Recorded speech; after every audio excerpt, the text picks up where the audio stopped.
नमस्कार दोस्तों, कैसे हैं आप लोग। आशा करता हूं कि आप लोग बहुत ही अच्छे होंगे। तो मैं इधर कुछ दिन से वीडियो नहीं डाल रहा था, तो कुछ प्रॉब्लम आ गई थी।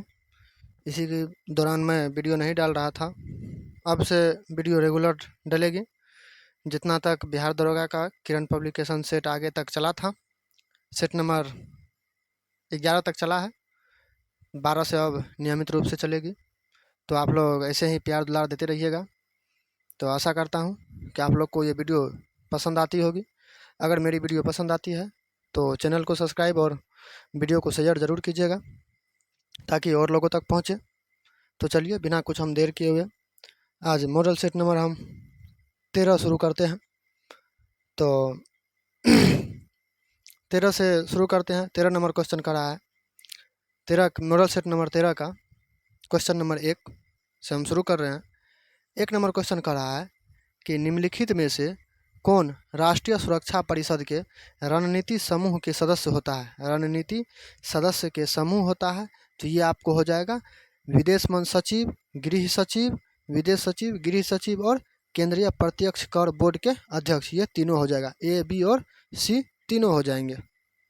चलिए 2 नंबर क्वेश्चन का रहा है कि इलायची की पहाड़ी निम्न में से किस पर्वत श्रेणी में स्थित है। इलायची की पहाड़ी निम्न में से किस पर्वत श्रेणी में स्थित है। तो ये आपको हो जाएगा पश्चिमी घाट। क्या हो जाएगा? ऑप्शन नंबर 2 पश्चिमी घाट। 3 नंबर क्वेश्चन है कि वर्ष 2001 में भारत के किस शहर में साइबर अपराध को रोकने के लिए देश का पहला साइबर पुलिस स्टेशन खोला गया था। ये आपको हो जाएगा बेंगलुरु। क्या हो जाएगा? बेंगलुरु। कब खोला था? 2001 में। 4 नंबर क्वेश्चन है कि यदि राष्ट्रपति एवं उपराष्ट्रपति का पद खाली हो तो भारत के राष्ट्रपति के पद पर कौन होता है। अगर राष्ट्रपति और उपराष्ट्रपति का पद खाली रहेगा तो उसके स्थान पर कार्य कौन करेगा? तो उसके स्थान पर कार्य करेगा भारत का मुख्य न्यायाधीश। चलिए 5 नंबर क्वेश्चन है कि यदि भारतीय रिजर्व बैंक के द्वारा नगद कोष अनुपात में कमी की जाती है तो इसका साख सृजन पर प्रभाव क्या होगा। तो ये आपको होगा वृद्धि हो जाएगा। क्या होगा? वृद्धि। चलिए 6 नंबर क्वेश्चन का रहा है कि राष्ट्रीय नियोजन में रोलिंग प्लान की अवधारणा लागू की गई थी। राष्ट्रीय नियोजन में रोलिंग प्लान की अवधारणा लागू की गई थी तो ये आपको हो जाएगा ऑप्शन नंबर 6 का 3 हो जाएगा, जनता सरकार के द्वारा। दोस्तों अगर आप लोग ये ज्ञान बिंदु का जो 3rd एडिशन का जो क्वेश्चन बैंक आया है, अगर आप लोग कमेंट कीजिएगा कि उस पर भी वीडियो बनाइए तो मैं उसका प्रत्येक दिन एक सेट जो है प्रत्येक दिन उसका भी कराऊंगा। अगर आप लोग कमेंट में बताइएगा तो ज़रूर मैं उसका सेट कराऊंगा। तो आप लोग कमेंट में बताइएगा कराएंगे कि नहीं कराएंगे। चलिए 7 नंबर क्वेश्चन है कि राजकोषीय घाटा है। राजकोषीय घाटा है तो ये आपको हो जाएगा ऑप्शन नंबर 4 बजटीय घाटे का योग और सरकार का बाजार ऋण तथा दायित्व। 8 नंबर क्वेश्चन है कि निम्नलिखित में से कौन सा घोटाला सूचना के आधार अधिनियम के तहत उजागर हुआ है। अधिनियम के तहत उजागर हुआ है तो ये आपको हो जाएगा ऑप्शन नंबर 4 ए और सी हो जाएगा। आपको आदर्श आवासीय घोटाला और क्या हो जाएगा? सी हो जाएगा कोल ब्लॉक घोटाला। चलिए 9 नंबर क्वेश्चन का रहा है कि स्पेन लेन देन कर डैश प्रकार का कर है। स्पेन लेन देन कर डैश प्रकार का कर है तो ये आपको हो जाएगा मुद्रा लेन देन। क्या हो जाएगा? मुद्रा लेन देन। चलिए 10 नंबर क्वेश्चन का रहा है कि किस देश की सरकारी रिपोर्ट को येलो बुक कहा जाता है। येलो बुक मतलब पीला किताब कहा जाता है किस देश की सरकारी रिपोर्ट को। तो ये आपको हो जाएगा फ्रांस की किताब को। किसको? फ्रांस की किताब को। 11 नंबर क्वेश्चन है कि निम्नलिखित में से कौन इंटरनेट नवाचार है। निम्नलिखित में से कौन इंटरनेट नवाचार है तो ये आपको हो जाएगा option number 3 transmission control protocol, जिसको टीपीसी कहा जाता है। चलिए 12 नंबर क्वेश्चन है कि कंप्यूटर में वाईफाई का निहितार्थ क्या है। कंप्यूटर में वाईफाई का निहितार्थ क्या है तो ये आपको हो जाएगा तार रहित स्थानीय क्षेत्र जाल। तार रहित स्थानीय क्षेत्र जाल। चलिए 13 नंबर क्वेश्चन पे चलते हैं। 13 नंबर क्वेश्चन पे कह रहा है कि पुलित्जर पुरस्कार किस क्षेत्र में प्रदान किया जाता है। तो पुलित्जर पुरस्कार आपको पता होगा कि पत्रकारिता के क्षेत्र में ये दिया जाता है। किस क्षेत्र में? पत्रकारिता के क्षेत्र में।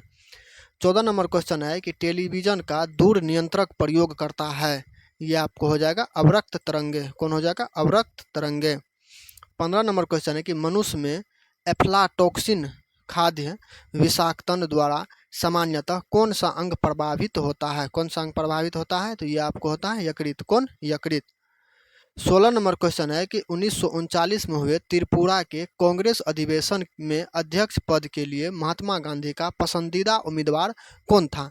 तो आपको पता होगा महात्मा गांधी का पसंदीदा उम्मीदवार पट्टाभी सीतारमैया था, और पट्टाभी सीतारमैया को ही ये महात्मा गांधी 1939 में त्रिपुरा अधिवेशन में इसको अध्यक्ष बनाए थे। लेकिन सुभाष चंद्र बोस इसके विरोध में गए थे और दोनों में इलेक्शन हुआ था, और इलेक्शन हुआ था तो सुभाष चंद्र बोस जीते थे और 1939 के त्रिपुरा अधिवेशन के अध्यक्ष सुभाष चंद्र बोस ही बने थे। बाद में ये जो है त्याग दे दिए थे।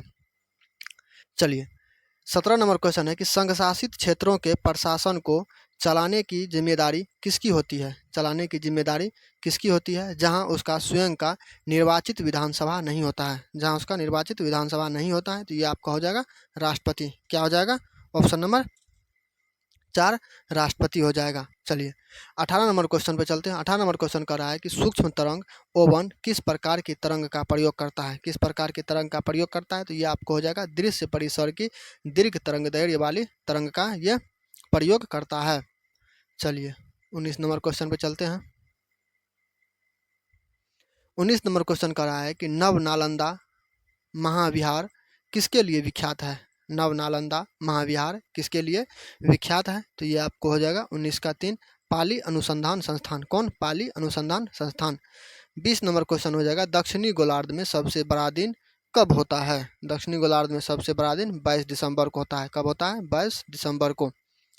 21 नंबर क्वेश्चन है कि दक्षिणी गंगोत्री स्थित है। दक्षिणी गंगोत्री कहाँ स्थित है? तो ये अंटार्कटिका में स्थित है। कहाँ है? अंटार्कटिका में स्थित है।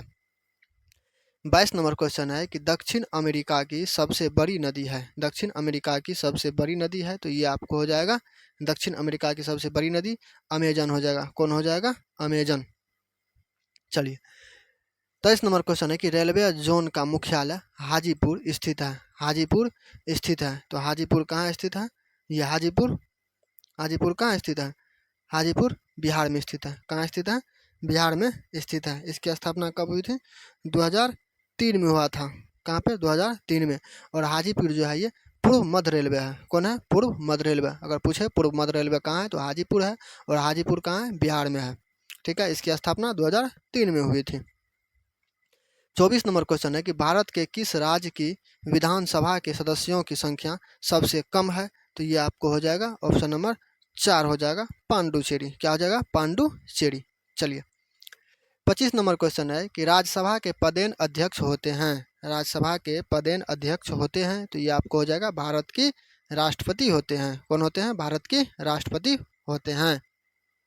चलिए 26 नंबर क्वेश्चन पे चलते हैं। 26 नंबर क्वेश्चन करा है कि प्रकृति में लोगों द्वारा किए गए परिवर्तन को भी डैश कहा जाता है। परिवर्तन को क्या कहा जाता है? इसको कहा जाता है एंथ्रोपोजेनिक। क्या कहा जाता है? एंथ्रोपोजेनिक।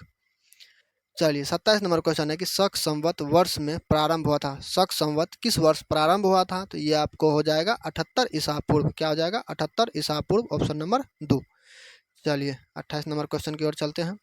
28 नंबर क्वेश्चन का रहा है कि एक निश्चित ये रीजनिंग है तो ये रीजनिंग आप देख लीजिएगा। रीजनिंग और मैथ दोस्तों हम इस वीडियो में आपको नहीं बताएंगे।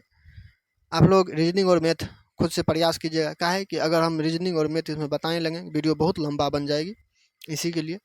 चलिए 29 नंबर क्वेश्चन का है कि द्वितीय बौद्ध परिषद को बुलाया गया किसके काल में? द्वितीय बौद्ध परिषद को किसके काल में बुलाया गया? तो ये हो जाएगा आपको कालाशोक। किसको? कालाशोक। चलिए 30 नंबर क्वेश्चन का रहा है। 30 नंबर क्वेश्चन है कि जैन कल्पसूत्र को किसने लिखा? जैन कल्पसूत्र को किसने लिखा? तो ये लिखा है भद्रबाहु। कौन लिखा है? भद्रबाहु। 31 नंबर क्वेश्चन है कि चंद्रगुप्त मौर्य था। चंद्रगुप्त मौर्य कौन थे? तो चंद्रगुप्त मौर्य थे आपको एक प्रबुद्ध निरंकुश शासक थे। कौन थे? एक प्रबुद्ध निरंकुश शासक। ऑप्शन नंबर 4 हो जाएगा। 32 नंबर क्वेश्चन है कि सांची का विशाल स्तूप समय को निर्धारित करता है। सांची के विशाल स्तूप समय को निर्धारित करता है तो ये आपको हो जाएगा मौर्यों। कौन करता है? मौर्यों। 33 नंबर क्वेश्चन है कि दक्षिण भारत के साहूकारों का क्या नाम था? दक्षिण भारत के साहूकारों का क्या नाम था? तो ये आपको हो जाएगा ऑप्शन नंबर 3 पानी। क्या नाम था? पानी। नहीं दोस्तों, पानी नहीं होगा, सॉरी, इसका पानी नहीं होगा। इसका हो जाएगा आपको चेती। क्या हो जाएगा? चेती। ऑप्शन नंबर 2 इसका हो जाएगा चेती। 34 नंबर क्वेश्चन है कि खासरा के उपचार के लिए किस टीके का इस्तेमाल किया जाता है। खासरा के उपचार के लिए किस टीके का इस्तेमाल किया जाता है, तो ये आपको हो जाएगा, किसका हो जाएगा, MMR का, MMR का। ये भी रीजनिंग है तो आप देख लीजिएगा। आपका इसका आंसर हम बता देते हैं, इसका आंसर आपको हो जाएगा 35 का 2 हो जाएगा R। चलिए 36 की ओर चलते हैं। 36 नंबर क्वेश्चन कर रहा है, भारत में सोने के सिक्के किन प्रथम शासकों द्वारा जारी किए गए थे। तो भारत में प्रथम सिक्के के प्रथम सोने के सिक्के किस प्रथम शासकों के द्वारा ये जारी किए गए थे, तो ये आपको भारतीय यूनानियों के द्वारा, किसके द्वारा, भारतीय यूनानियों के द्वारा। 37 नंबर क्वेश्चन है कि चोल युग बहुत प्रसिद्ध था। चोल युग बहुत प्रसिद्ध था, किसके लिए प्रसिद्ध था, तो ये ग्रामीण सभाओं के लिए प्रसिद्ध था। 38 नंबर क्वेश्चन है कि परमार वंश को स्थापित किया, परमार वंश को स्थापित किया, तो ये आपको हो जाएगा उपेंद्र ने। कौन किए थे, उपेंद्र ने किए थे, परमार वंश को स्थापित उपेंद्र ने किए थे। 39 नंबर क्वेश्चन है कि अपने सद्गुणों के बावजूद रजिया सफल नहीं हुए, क्यों रजिया सफल नहीं हुए, तो ये आपको हो जाएगा 39 का 4 हो जाएगा। उच्च वर्ग के स्त्री शासक नापसंद था, उच्च वर्ग के स्त्री शासक इसको नापसंद था। ठीक है, ये अल्तुनिया जो है, ये अल्तुनिया कौन थे, रजिया सुल्तान की हस्बैंड थे। चलिए 40 नंबर क्वेश्चन है कि पद्मिनी घटना किस सुल्तान से जुड़ी है, पद्मिनी घटना किस सुल्तान से जुड़ी है, तो ये आपको हो जाएगा अलाउद्दीन खिलजी। क्या हो जाएगा, अलाउद्दीन खिलजी। चलिए 41 नंबर क्वेश्चन है कि केंद्र सरकार द्वारा आंध्र प्रदेश से अलग तेलंगाना राज्य के निर्माण के लिए किस कमेटी का गठन किया गया और जिसने राज्य के अविभाज्य रूप को सर्वोच्च प्राथमिकता प्रदान किया, तो ये आपको हो जाएगा श्री कृष्ण कमेटी। कौन हो जाएगा, श्री कृष्ण कमेटी। चलिए 42 नंबर क्वेश्चन है कि किताब उल हिंद के लेखक कौन है, किताब उल हिंद के लेखक कौन है, तो ये किताब उल हिंद के लेखक अबू रेहान है। कौन है, अबू रेहान अल बरूनी। चलिए 43 नंबर क्वेश्चन की ओर चलते हैं। 43 नंबर क्वेश्चन कर रहा है कि पनामा नहर जोड़ता है, पनामा नहर किसको किसको जोड़ता है, तो पनामा नहर अटलांटिक महासागर और प्रशांत महासागर को जोड़ता है। पनामा नहर अटलांटिक महासागर और पनामा महासागर, पनामा नदी अटलांटिक महासागर और प्रशांत महासागर को ये पनामा नहर जोड़ती है। चलिए 44 नंबर क्वेश्चन है कि सर थॉमस रो भारत में किसके काल में आया था। सर थॉमस रो एक अंग्रेज थे, ये किसके काल में भारत आया था, तो ये ऑप्शन नंबर 2 जहांगीर के काल में भारत आए थे।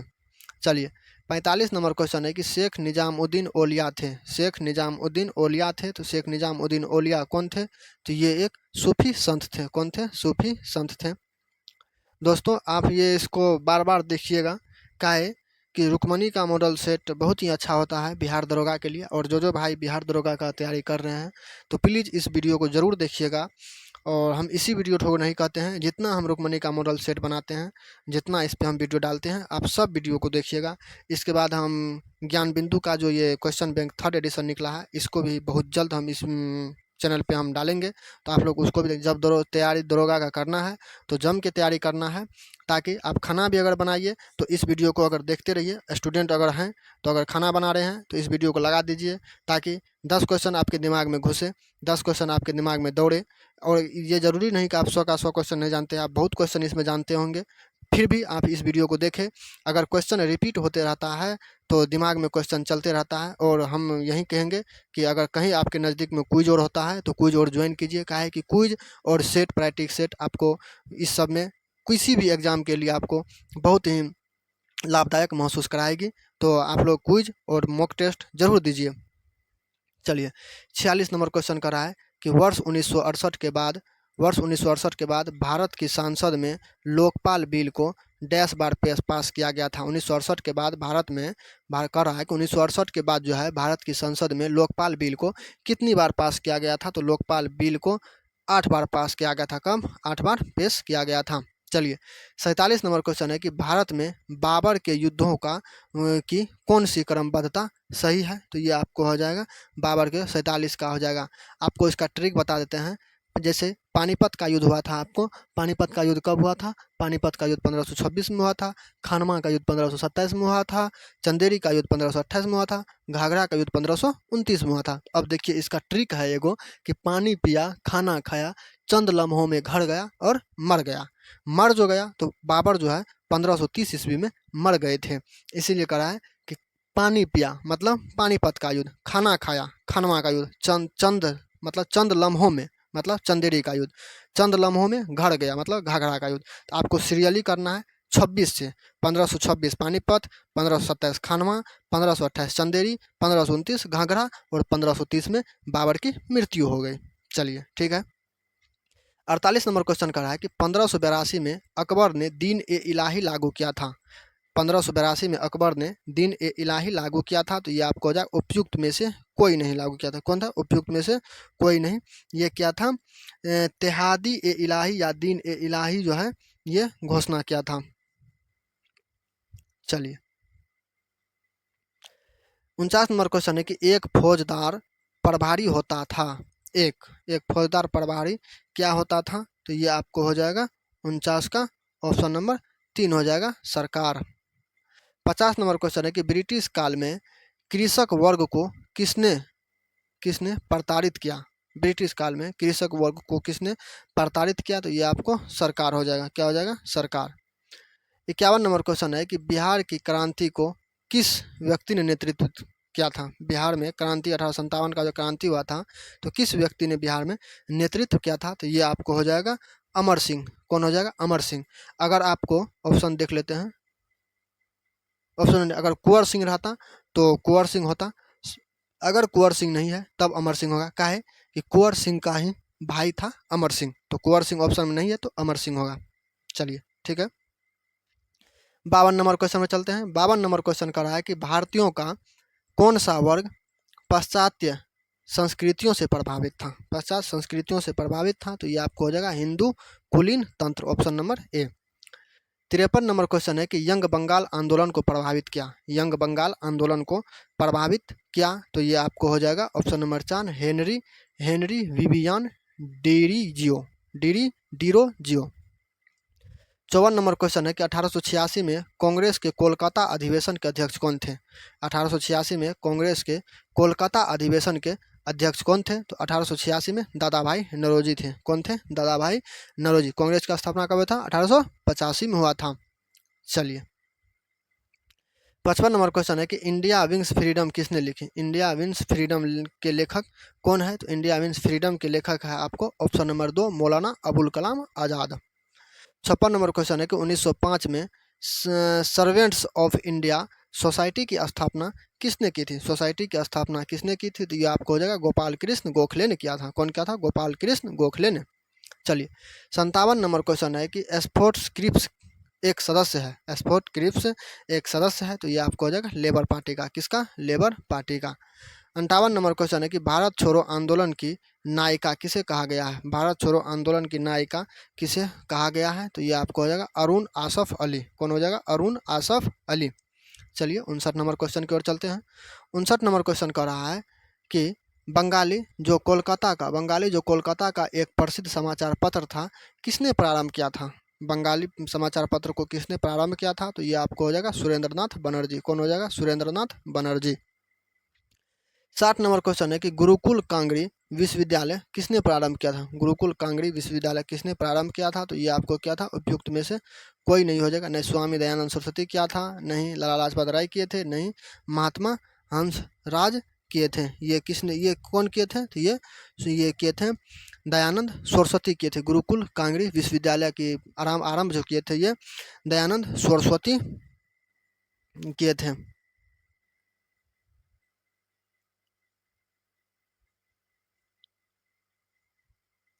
61 नंबर क्वेश्चन है कि अखिल भारतीय किसान सभा की स्थापना की गई थी। अखिल भारतीय दोस्त इसमें है ये स्वामी दयानंद सरस्वती नहीं किए थे। इसमें स्वामी दयानंद सरस्वती के जो है शिष्य श्रद्धानंद सरस्वती क्या कहते हैं उसका श्रद्धानंद किए थे। स्वामी श्रद्धानंद सॉरी गलती हो गया।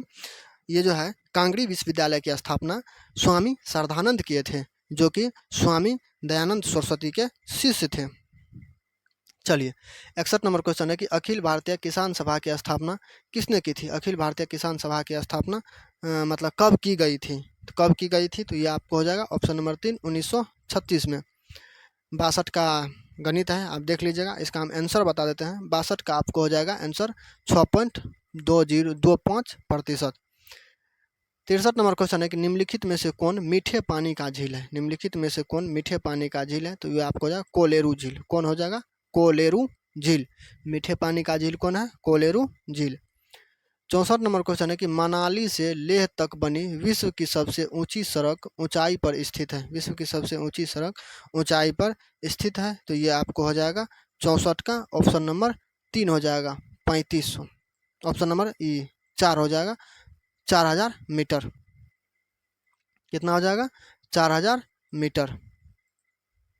चलिए 65 नंबर क्वेश्चन है कि भारत में मुक्ता मत्स्य कहाँ पर होती है। मुक्ता मत्स्य कहाँ पर होती है, तो ये आपको हो जाएगा तूतीकोरिन। कहाँ हो जाएगा? तूतीकोरिन। 66 नंबर क्वेश्चन है कर रहा है कि मशरूम क्या है, तो मशरूम एक क्या है? मशरूम एक ये फफूंद है। क्या है? मशरूम एक फफूंदी है। 67 नंबर क्वेश्चन कर रहा है कि टिहरी बांध परियोजना से निर्मित जलाशय का नाम क्या है, तो इसका हो जाएगा आपको क्या हो जाएगा? 67 का ऑप्शन नंबर 3 हो जाएगा स्वामी रामतीर्थ सागर। चलिए 68 नंबर क्वेश्चन पर चलते हैं। 68 नंबर क्वेश्चन कह रहा है कि निम्नलिखित में से कौन भारत की दक्षिणतम पर्वतमाला है। निम्नलिखित में से कौन भारत की दक्षिणतम पर्वतमाला है, तो ये आपको हो जाएगा इलायची की पहाड़ी। कौन हो जाएगा? इलायची की पहाड़ी। 69 नंबर क्वेश्चन है कि निम्नलिखित में से कौन ज्वारीय शक्ति परियोजना है। ज्वारीय शक्ति परियोजना है, तो ये आपको हो जाएगा भावनगर। क्या हो जाएगा? भावनगर। 70 नंबर क्वेश्चन है कि भारत में सबसे ऊंचा जलप्रपात कौन है। भारत में सबसे ऊंचा जलप्रपात कौन है? जोंग जलप्रपात। कौन है? जोंग जलप्रपात है। जोंग जलप्रपात। 71 नंबर क्वेश्चन है कि भारत में किस क्षेत्र को कोयले का स्टोर हाउस कहा जाता है। भारत में किस क्षेत्र को कोयले का स्टोर कहा जाता है, तो ये आपको हो जाएगा रानीगंज। किसको? रानीगंज को कोयले का स्टोर कहा जाता है। 72 नंबर क्वेश्चन है कि मालाबार तट किसके बीच में स्थित है। मालाबार तट किसके बीच में स्थित है, तो मालाबार तट गोवा एवं कन्याकुमारी के बीच स्थित है। चलिए 73 नंबर क्वेश्चन है कि भारत में प्रथम आणविक ऊर्जा संयंत्र स्थापित हुआ है। भारत में प्रथम आणविक ऊर्जा संयंत्र स्थापित हुआ है, तो ये आपको हो जाएगा कलपक्कम। क्या हो जाएगा? कलपक्कम। 74 नंबर में मैथ है, आप देख लीजिएगा। इसका आंसर हम बता देते हैं। इसका आंसर आपको हो जाएगा 144 पाई सेंटीमीटर क्यूब हो जाएगा इसका आंसर। चलिए 75 नंबर क्वेश्चन कर रहा है कि दिया गया धातु का टुकड़ा स्टेनलेस स्टील है या नहीं, इसे शीघ्रता एवं सुगमता से जांच करने का एक सामान्य तरीका है। जांच करने का एक सामान्य तरीका क्या है, तो ये आपको हो जाएगा चुंबक के प्रति इसका आकर्षण देखना है। चुंबक के प्रति इसका क्या देखना है? इसका आकर्षण देखना है। 76 नंबर क्वेश्चन कर रहा है निम्नलिखित में से कौन सा तरल पदार्थ है। निम्नलिखित में से कौन सा एक तरल पदार्थ 1/2 इंच मोटे स्टील के टुकड़े को सबसे अधिक शीघ्रता से ठंडा करेगा। मतलब कह रहा है कि 1/2 इंच के मोटे स्टील को सबसे फास्ट में कौन इसको ठंडा कर देगा, तो ये आपको हो जाएगा 76 का 4। शुद्ध पानी इसको जल्दी ही ठंडा कर देगा। 77 नंबर क्वेश्चन है कि ईंधन को हवा की अनुपस्थिति में गर्म करने की विघटनकारी सरावन की क्रिया कहा जाता है, क्योंकि यह उन्हें अवयवों में विखंडित कर देता है। लकड़ी पर यह क्रिया करने पर क्या मिलेगा, तो ये क्या मिलेगा, तो ये 77 का चारकोल। क्या मिलेगा? चारकोल। चलिए 78 नंबर क्वेश्चन है एक विद्यालय में लड़कों की संख्या, ये भी मैथ है, तो इसका हम आंसर बता देते हैं। 78 का आपको हो जाएगा ऑप्शन नंबर 2 हो जाएगा 665। 79 नंबर क्वेश्चन है कि बिजली का बल्ब फर्श पर गिरने पर टूट जाता है परंतु गलीचे पर गिरने पर नहीं टूटता है, क्यों, तो ये आपको हो जाएगा कि गलीचे पर बल्ब का आवेग में परिवर्तन अधिक होता है। 80 नंबर क्वेश्चन है कि 5.0 किलोग्राम, ये भी मैथ है, तो इसको भी देख लीजिएगा आप। इसका आंसर बता देते हैं। इसका आंसर आपको हो जाएगा 20 न्यूटन। ये फिजिक्स का है, देख लीजिएगा। 81 नंबर क्वेश्चन है कि एक सूक्ष्म तरंग आवन में निम्नलिखित में से कौन सा उत्सर्जन का स्रोत है। कौन सा उत्सर्जन का स्रोत है, तो ये आपको हो जाएगा 81 का ऑप्शन नंबर 2 हो जाएगा। कौन हो जाएगा? मैग्नेट्रॉन। क्या हो जाएगा? मैग्नेट्रॉन। 82 नंबर क्वेश्चन है कि यदि किसी गतिशील वस्तु पर लगने वाले सभी बलों का योग 0 हो तो वह वस्तु क्या हो जाएगा, तो वह वस्तु धीमी होती हुई विराम अवस्था में आ जाएगी। चलिए 83 नंबर क्वेश्चन है कि एक खिलाड़ी अचानक छलांग लगाने की अपेक्षा कुछ दूर से दौड़ता हुआ आकर ज़्यादा लंबा छलांग लगा पाता है, तो इसका कारण क्या है, तो इसका कारण आपको हो जाएगा 83 का ऑप्शन नंबर दो हो जाएगा गतिमान अवस्था में जड़ता, गतिमान अवस्था में जड़ता। 84 नंबर है कि एक शिकारी दूर किसी वृक्ष पर बैठे एक बंदर पर निशाना साधता है।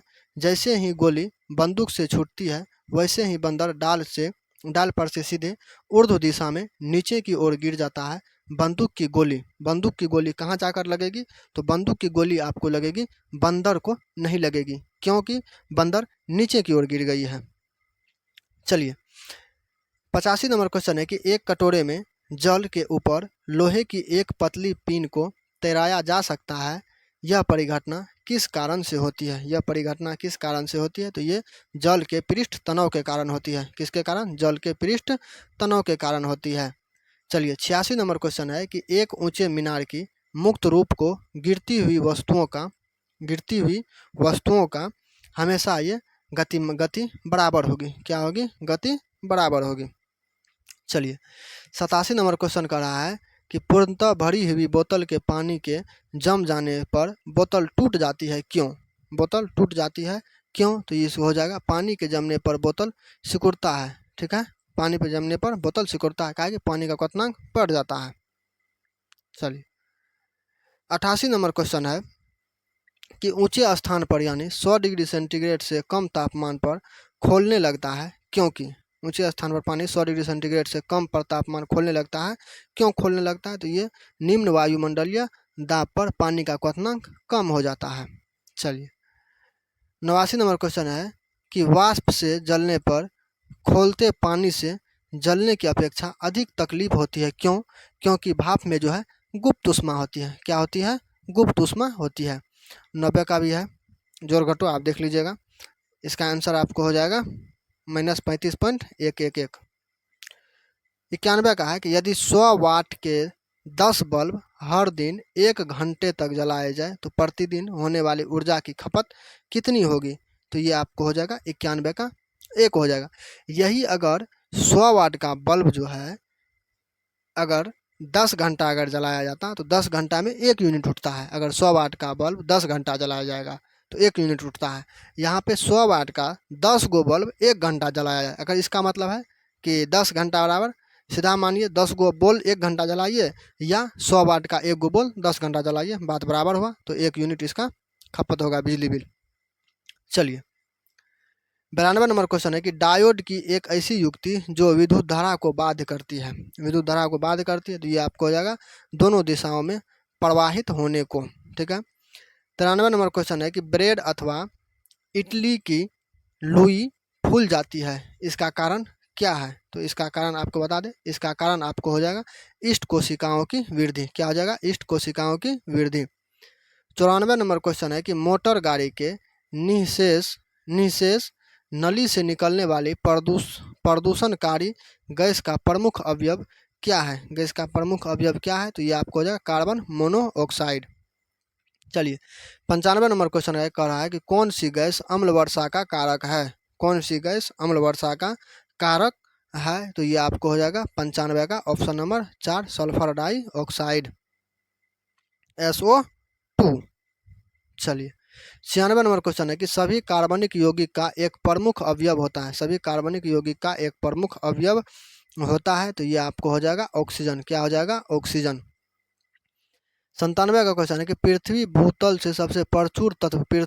भूतल पर सबसे प्रचुर तत्व क्या है? तो ये आपको हो जाएगा 97 का 1 ऑक्सीजन है। क्या है? ऑक्सीजन है पृथ्वी के भूतल पर। चलिए 98 नंबर क्वेश्चन कर रहा है कि किसी विद्युत बल्ब के तंतु से 0.5 एम्पियर की विद्युत धारा 5 मिनट तक प्रभावित होती है तो विद्युत परिपथ से प्रभावित विद्युत आवेश का परिमाण क्या होगा? विद्युत आवेश का परिमाण क्या होगा? ये भी समझिए तो एक फिजिक्स का ही सवाल है तो इसका आंसर हो जाएगा आपको ऑप्शन नंबर 2 150। क्या हो जाएगा? 150। 99 का क्वेश्चन है कि विद्युत विभव को मापने के लिए कौन सा यंत्र उपयोग में आता है? विद्युत विभव को मापने के लिए वोल्ट मीटर का प्रयोग किया जाता है। 100 नंबर है कि चांदी की वस्तु को कुछ दिनों तक खुले में रखने पर ऐसा क्या निर्मित होता है जो इसे काला बना देता है? तो इसे काला क्या बना देता है? इसको Ag2S बनाता है। Ag2S इसको काला बना देता है। चलिए इसी वीडियो के साथ मैंने 100 क्वेश्चन करा दिया है। आशा करता हूँ कि आप लोग ये वीडियो अवश्य ही देखिएगा। और आप लोग कमेंट कीजिएगा कि वीडियो कैसे लगी है आप लोग को, और कहाँ कहाँ से आप लोग ये वीडियो देख रहे हैं, एक बार ज़रूर कमेंट में बताइएगा आप लोग। ठीक है, मिलते हैं नेक्स्ट वीडियो में। चलिए आज के लिए इतना ही। जय हिंद।